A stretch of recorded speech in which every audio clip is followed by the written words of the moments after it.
I'd love to. Hello, Why did you tell Leonard you're working on the gyroscope tomorrow? because I am. But you said you were working with me. Uh-oh, someone's got 2 dates to the nerd prom.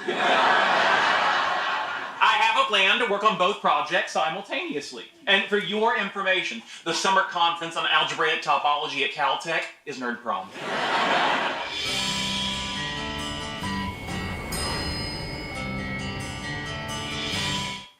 Pero ¿cómo que la conferencia de topología algebraica es el baile de los empollones?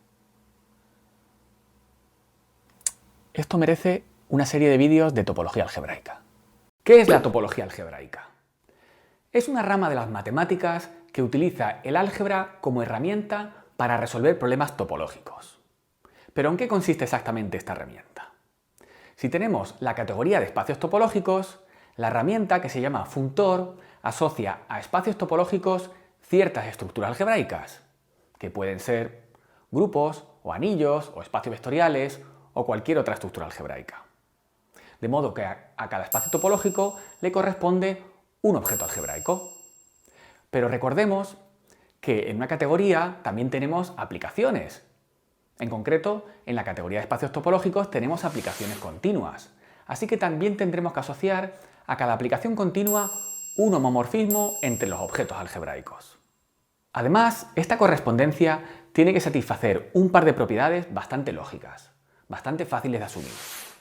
En primer lugar, si tenemos la aplicación identidad entre un espacio topológico y el mismo, le tenemos que hacer corresponder el homomorfismo identidad. En segundo lugar, si tenemos otra aplicación que se puede componer con la primera, le hacemos corresponder un homomorfismo y la composición tiene que ir a parar a la composición de los dos homomorfismos. Vamos a utilizar estos funtores, también llamados invariantes topológicos, para resolver problemas de la topología. El principal problema de la topología es determinar si dos espacios X e Y tienen la misma forma, esto es, si son o no homeomorfos.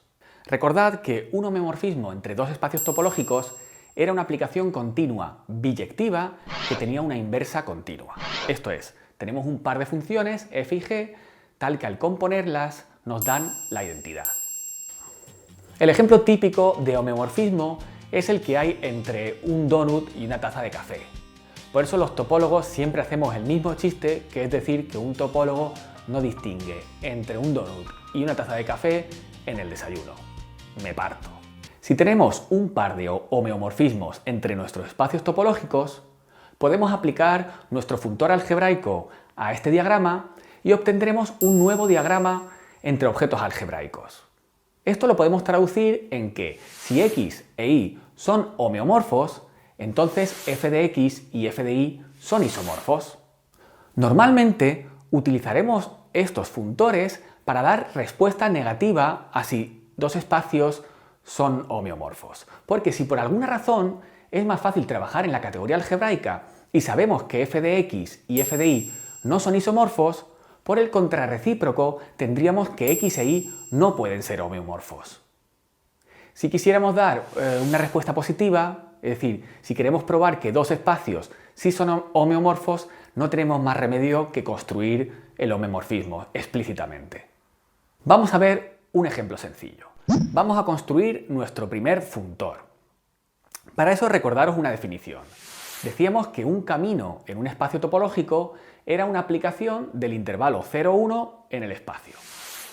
Y decimos que el camino va del punto A en el punto B si 0 lo envía en A y 1 lo envía en B. Podemos definir una relación entre los puntos de un espacio topológico X. Decimos que el punto A está relacionado con el punto B si existe un camino que va de A en B. Pues resulta que esta relación es una relación de equivalencia. Y esto podemos demostrarlo viendo que se satisfacen las tres propiedades: reflexiva, simétrica y transitiva. La propiedad reflexiva dice que A está relacionado con él mismo. Claro, podemos definir un camino que vaya del intervalo en el espacio simplemente mandando el intervalo al punto A. Y vemos que claramente este camino empieza en A y acaba en A. Para la propiedad simétrica tenemos que ver que si A está relacionado con B, entonces también B está relacionado con A. Si tenemos un camino que va de A en B, podemos reparametrizarlo y recorrerlo en sentido contrario e ir de B en A. Y para la última propiedad, la transitiva, dice que si A está relacionado con B y B está relacionado con C, entonces A está relacionado con C.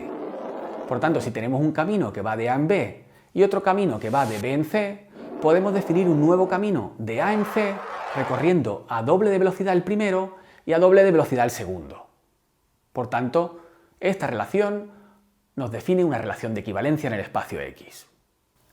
A las clases de equivalencia para esta relación las llamaremos las componentes arcoconexas del espacio.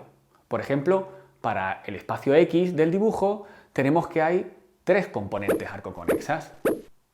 También llamaremos π0 de X al conjunto de las componentes arcoconexas. Además, si tenemos otro espacio topológico Y y una aplicación continua entre ellos, recordad que la aplicación continua manda las componentes conexas dentro de componentes conexas. Por tanto, lo que tenemos también es una aplicación entre conjuntos, entre los conjuntos π0 de X y π0 de Y. Pero si lo pensamos un poco, hemos definido un funtor, el funtor π0, que va de la categoría de espacios topológicos en la categoría de conjuntos. Vale que es una categoría algebraica con muy poca estructura, de hecho con ninguna, no tenemos ninguna operación, son simplemente conjuntos. Y lo que hacemos es que a cada espacio topológico X le asociamos el conjunto de sus componentes arcoconexas.